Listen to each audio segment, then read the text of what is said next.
ಸಾಮಾನ್ಯವಾಗಿ ಎಲ್ರಿಗೂ ಪ್ರತಿ ತಿಂಗಳ 1ನೇ ತಾರೀಕಿನಿಂದ ತಿಂಗಳು ಪ್ರಾರಂಭ ಆದರೆ ನಾವು ಹೆಣ್ಮಕ್ಳು ತಿಂಗಳ ಲೆಕ್ಕ ಇಡೋದು ನಮ್ಮ ಪೀರಿಯಡ್ ಡೇಟಿಂದ. ಆವಾಗಲೇ ನಮಗೆ ತಿಂಗಳ ಪ್ರಾರಂಭ. ಅದರಲ್ಲೂ ಮದುವೆಯಾಗಿ ಮಕ್ಕಳಿಗೋಸ್ಕರ ಪ್ರಯತ್ನಿಸ್ತಿರುವಂತಹ ದಂಪತಿಗಳಿಗಂತೂ ತಿಂಗಳ ಲೆಕ್ಕ ನಮ್ಮ ಪೀರಿಯಡ್ ಡೇಟಿಂದಾನೆ. ಮದುವೆಗೂ ಮುಂಚೆ ಒಂದೆರಡು ದಿನ ಪೀರಿಯಡ್ ಮಿಸ್ ಆಗಿ ಲೇಟ್ ಆಗೋದ್ರೆ ಅಯ್ಯೋ ಪೀರಿಯಡ್ ಇನ್ನೂ ಆಗಲಿಲ್ವಲ್ಲ ಅಂತ ವಿನಾಕಾರಣ ಭಯಪಡ್ತಿದ್ದ, ಟೆನ್ಷನ್ ತಗೋತಿದ್ದ ನಾವು ಈಗ ಒಂದೆರಡು ದಿನ ಪೀರಿಯಡ್ ಲೇಟಾಗಿ ಬರಬೇಕಾದ ಡೇಟಿಗೆ ಆಗಲಿಲ್ಲ ಅಂದಾಗ ಮನದ ಮೂಲೆಯಲ್ಲೆಲ್ಲೋ ಒಂದು ಕನಸು ಚಿಗುರೊಡಿತಾ ಇರುತ್ತೆ. ದೇವ್ರೆ, ಈ ತಿಂಗಳು ಪೀರಿಯಡ್ ಆಗದೆ ಇರೋ ಥರ ನೋಡ್ಕೊ ಅಂತ ದೇವರನ್ನ ಬೇಡ್ಕೊತೀವಿ.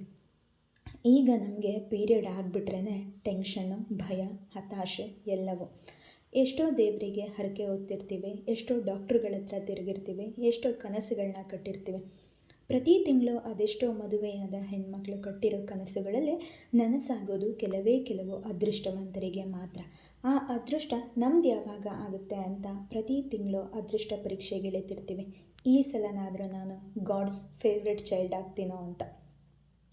ತಾಯ್ತನದ ಕನಸು ಹೊತ್ತಿರೋ ಅದೆಷ್ಟೋ ಹೆಣ್ಮಕ್ಳಿಗೆ ಈ ತಿಂಗಳು ಒಳ್ಳೆಯದಾಗಲಿ, ನನ್ನನ್ನು ಸೇರಿಸಿ.